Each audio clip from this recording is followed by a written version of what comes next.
Hey guys, this week's video is dedicated to all our brothers and sisters in the land of Israel. Tomorrow night is Purim. Everyone I know you're getting excited. We're getting ready. It's going to be amazing. Tomorrow night, God willing, we're going to listen to the Megillah. We're going to read the Megillah, hear the Megillah. We're going to boo Haman. We're going to be all into it. And then we're going to get to the end. And you might realize, you might say, you know what? I just realized something's missing from the whole story of Purim. What?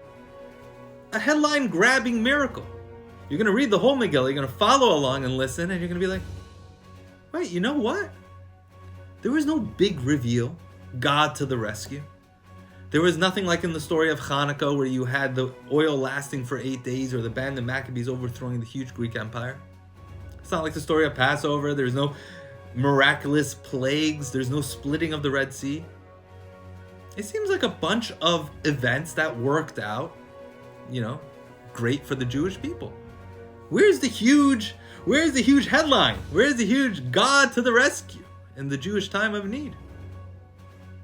And why is this the happiest holiday? Why is Purim such a joyous holiday if it is lacking this big headline-grabbing miracle? The answer is it's because it lacks that huge, all the bells and whistles. That's what makes it so special. That's what makes it so joyous. See, God created the world and God created the laws of nature.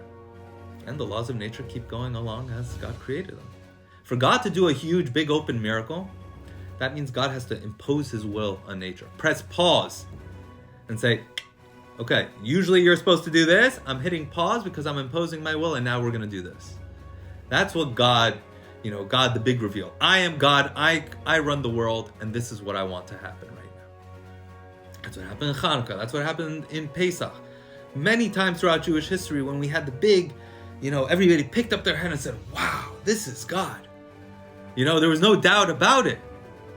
God was running the show. Purim, on the other hand, if you're a skeptic, you could look at the Purim story and say, oh, it's just a really cool, it would make a really great movie. You got the plot, you got the villain, you got the heroes, you got the heroines, you got everything there. Everything just fits great. But if you zoom out and you follow the Megillah, you realize this is the hand of God everywhere. God is orchestrating all these events to be exactly, Mordechai is exactly in the right place at the right time, Esther becomes queen. Everything exactly the way it needed to happen. Every single detail was thought of. That's God operating within nature.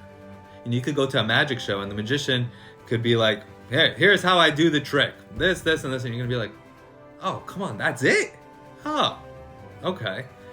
Or you have no idea how the magician did their trick. You have no idea what's going on behind the scenes. You're like, whoa, that was really cool. That's way more powerful. That's the story of Purim. It's not God just opening the curtain saying, I run the whole world and I'm imposing my will. This is God operating within nature. Way more powerful. That's why it's so joyous. God was everywhere within that story. And even though God's name is not mentioned once in the Megillah, because there's no huge miracle, we see God's fingerprints everywhere. Why is it so joyous? Because that shows us, it teaches us that there's miracles happening around us every single day. Not the big splitting of the Red Sea type of miracles. Once you realize that it's God operating within nature, you start looking at the world differently, at your events that happen, at life events. You look at everything differently. You're like, this is not, this is natural. This is what's supposed to happen. Yeah, it's still God. It's God doing exactly everything that needs to be done. Every single day when you wake up in the morning and you go through your day, there's miracles happening all around you, to you, around you. And that's what Purim teaches us. It is a spectacular, miraculous holiday, and it's spectacularly joyous holiday. Shabbat Shalom, Chag Sameach.